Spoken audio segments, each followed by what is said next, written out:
talk about something I see happening with both high school students, upper teens, 20 somethings who are trying to figure out their direction in life. What comes after graduation as they launch into adulthood?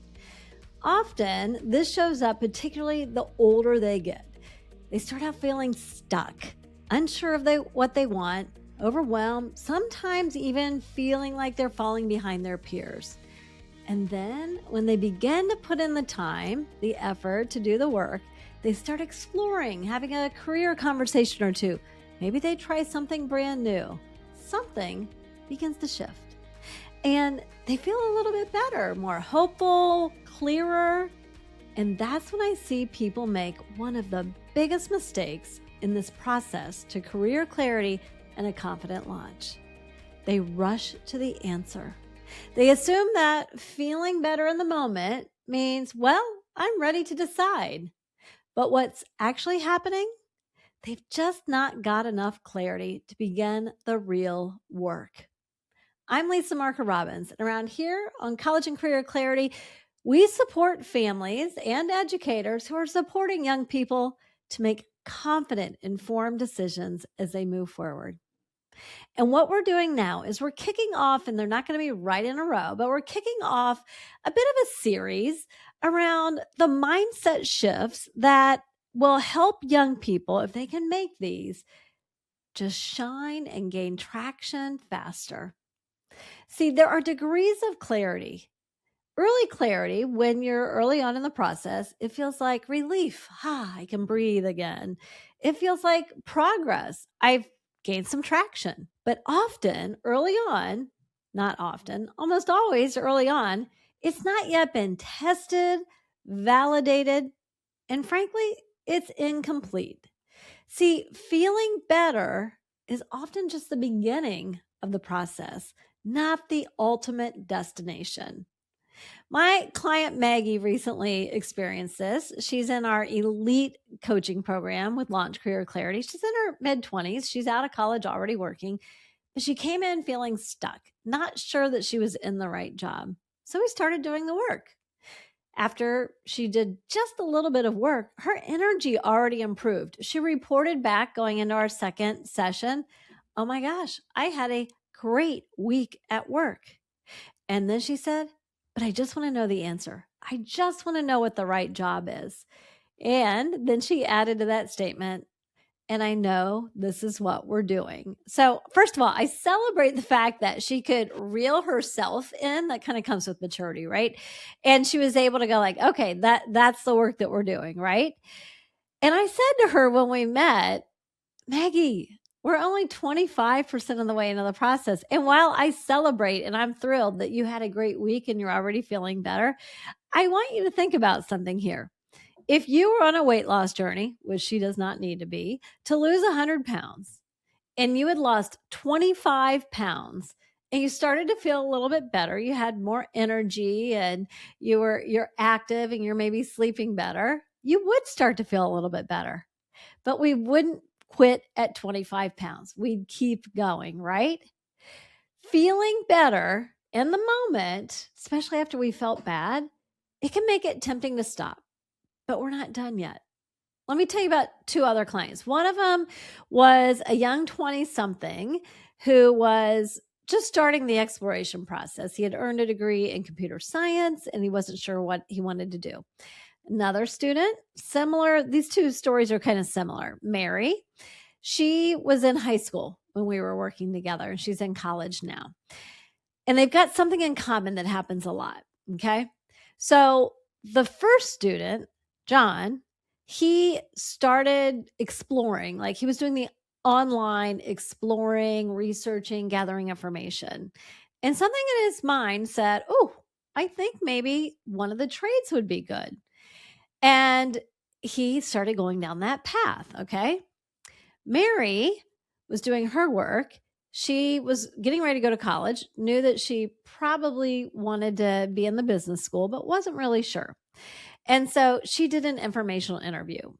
John, he did a conversation, an informational interview, and he does a job shadow. So both of them got some early exposure, and they didn't make wrong efforts. They were doing the right things, right? informational interviews, job shadows, right? But they got a little bit of traction, some positive signals, early positive signals that they were headed in the right direction. And they both made a quick decision. For John, he jumped to an informational interview with a friend and a job shadow and applied for apprenticeship programs right away. Mary did an informational interview with her uncle, whom she loves. And we're going to talk more about that in a second, and got a lot of positive feedback. And she immediately decided her college major without further exploration and no real world validation. So this is a common pattern that I see come up. It's not that they're putting in the wrong effort on the wrong things. It's not enough of it. And so we need to do more before we decide. Okay. Now, here's what came from those experiences that matter. One thing else besides like jumping too early to the opportunity, and both of them now have corrected that, by the way, but they also have something in common where the experiences they did for John, 50% of what he did, the informational interview, was with someone he already had a relationship with. It was a peer who he hadn't spent a lot of time with in a while. And I could tell he had fun reconnecting. That person was in a different trade than he pursued. And then Mary talked to her uncle. Of course, she already knew him well. She admired him. She had a positive relationship. So what happened was, in these relationship-driven informational interviews, they were borrowing confidence from the relationship that they have, not from the reality of the work. Okay? Familiar people, they're easier to find, and they can give us comfort because of connection, but not always accurate insight. The reality is better data is often going to come from what LinkedIn would call our second and third degree connections. So not the people that we know well, but the people behind them that can connect us, that they can connect us to. Okay. So when you remove the personal social energy from it, you're able to focus on the actual job at hand. So don't make the mistake of that. And here's the other thing. We know that when people go after jobs, you actually have a better chance of landing a new position through a second degree or third degree connection than you do through a first. And this is not Lisa making this up on a fly. There are actual studies that show this. So let's pay attention to the research and the studies. So here's what's coming up with this. And this is a mistake young people are making. Something feels good. We get a little bit of promise. It reduces our anxiety. It gets misinterpreted as, I must have made the right decision. So that early positive feedback, while it's good, and actually feeling better helps us gain momentum to keep going, it's not the time to stop. I remember an oldie but a goodie podcast episode. I had Dr. Abigail Sussman on. It was August. I bet you it was August 2022. I'll have to look it up. I'll put it in the show notes. And we talked about decision-making frameworks, right? Dr. Sussman works at the University of Chicago. She researches at the intersection of psychology, economics, and finance. But the heart of what we talked about there was we make better decisions in a cold state than in a hot state. So there's cold states, warm states, hot states. The closer we get to having to up against a deadline, having to pull the trigger on something, the hotter state that we're in. So when we're in that hot state, emotions run high, things feel urgent, and we become reactive. When we're in a cold state, it's easy to stay, instead of in our body and the emotions, it's easy to stay up in our heads, more logical, calm, pre-planned, and intentional. This is where a lot of people make the mistake. So what happens is urgency increases, We tend to want to shorten our process. And sometimes, gosh, if it's like pulling the trigger on where to enroll in college, that's something people are thinking about this time of year, we might have to because we might be up against a deadline. But that's where mistakes can happen. So let's talk about the shift that we want to make. Before you even begin a process, and it could be anything. It could be buying a new car. It could be, we're doing a master bath renovation right now. It could be that. It could be exploring careers, career development. I want you to make a logical, calm, intentional decision around the process that you're going to do. And I don't just mean the fact that, like, I have a career confidence framework that I use with individuals. I don't just mean, oh, we're going to use Lisa's career confidence framework, her, build self-awareness, explore, validate, then choose your training or educational path. I want to really go into, like, how many informational interviews am I going to do? How many different jobs will I actually explore, right? How many types of experiences do I want to have? We actually teach 6 types of experiences that we use for real world validation. And I'm not saying you have to do all 6. And I'm not even saying that, but I'm just saying you have to do more than one. Don't do just one informational interview with someone who's familiar to you. Think of it like this. If you were driving a new car and you're not driving, you're buying a brand new car, you wouldn't just go out and test drive one car. You do your online research. You try to get down to, well, what's the true value for negotiating power? And you would go out and you might even drive different trim levels of the same car.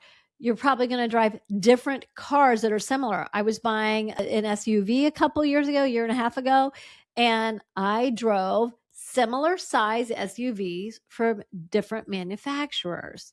So same idea here. We don't base a life direction on one conversation or one experience. The reality is that when we go to school, K through 12, and when I say this to young people, you can see it. Try this with a young person. You would see their body language, right? When I say, well, you go to school 16,000 hours, kindergarten through 12th grade.